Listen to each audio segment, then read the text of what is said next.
We did it, Whitney. We made it through that awful interrogation at the Crane Mansion, and we won. The only thing you win, Theresa, is the Best Liar Award. Go ahead, put me down for telling a fib. A fib? You lied to a private investigator, Theresa.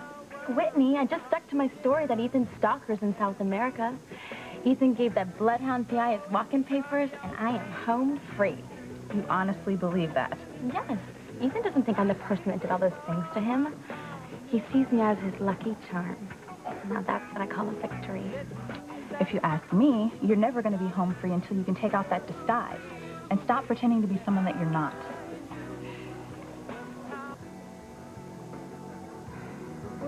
Whitney, you spend way too much time with your parents. I do not. Well, you must, because parents are worriers. They're always freaking out about something, just like you. If I am freaking out, it's only because I saw the look in your eyes when Ethan had his arms around you before. That was so amazing.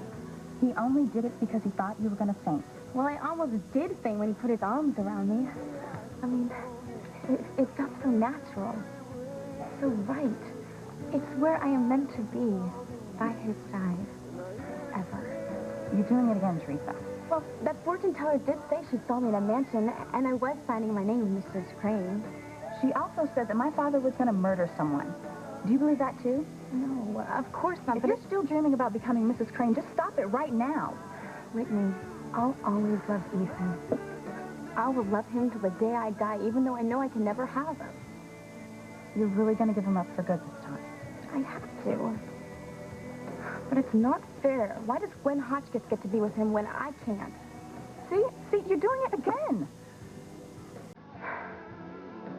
Theresa, all your hopes and dreams and plans will go right down the drain, every single one of them, if you start mooning over Ethan Crane again. Whitney, you can't expect me to just shut Ethan out of my mind completely. I mean, you saw the way he rushed to my defense when that P.I. Frank What's-His-Name was hammering away at me. He's my hero. Ethan came to your rescue because you are his housekeeper's daughter. That is it. You don't know that. Oh, no? Ethan doesn't know you from Adam, Theresa. And do you want to know why? Because you have lied to him from day one. And now you've got me tangled up in your web of deceit, too. Don't get all dramatic, Whitney. But I hate lying. And so should you.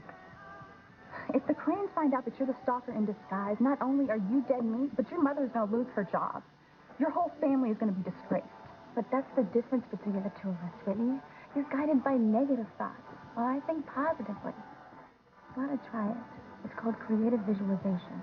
You are going to creatively visualize your family right out of your mother's weekly paycheck.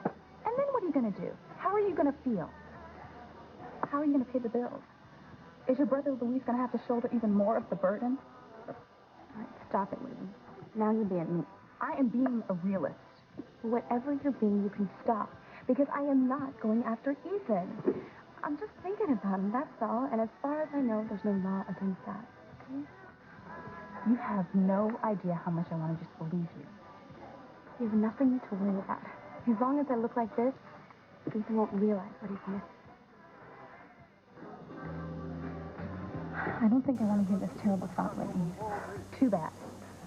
The Cranes sit on the board of directors at my mom's hospital. So? And Julian Crane is the head of the local school board that governs the school where my father coaches. So why are you telling me all this? If the truth comes out about you being the stalker and that I covered for you, do you know what that would do to my folks? I am scared, Theresa. Whitney, you can't figure stuff out like this. We're not going to get busted. I promise. I wish you never would have started fantasizing about marrying Ethan Crane in the first place. Our lives would be so much simpler now. Maybe. But mine would be so empty. I guess my career's gonna have to be my life now. It won't be the same without Ethan. That's a good thing, Theresa. I had so many dreams of the two of us together. Making love, getting married, having kids. A boy like him and a little girl that looked like me but had everything she ever dreamed of from the day she was born. Teresa. I would have done anything, suffered anything, walked through the fires of hell just to be with him. But you don't understand that yet because you've never been in love. Well, if I'm going to act like you when I am, then I'll just stick to tennis. Thank you very much. Don't you ever get tired of just thinking about tennis? I love tennis. It's my future, okay? Well, You definitely weren't thinking about tennis this morning when that PI was looking at you. I saw some definite sparks between the two of you. Admit it. Look, trust me, Theresa. The only thing going on between me and Frank the PI was the third degree.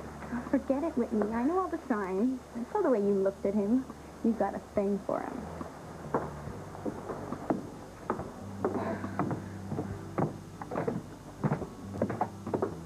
Just because your life plays out like some romance novel doesn't mean mine does, okay?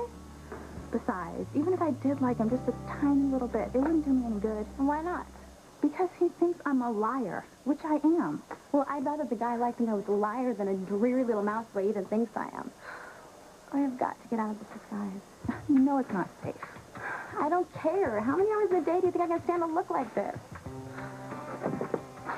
Let's change from here. Didn't your boyfriend Frank love to see me out of this disguise? He'd recognize me next second. Do not call Frank Lomax my boyfriend, okay? All I am is a suspect to him. Well, if you did like Frank, I'm sorry. Because we've definitely seen last time. He's out of our lives for good. And I couldn't be happier.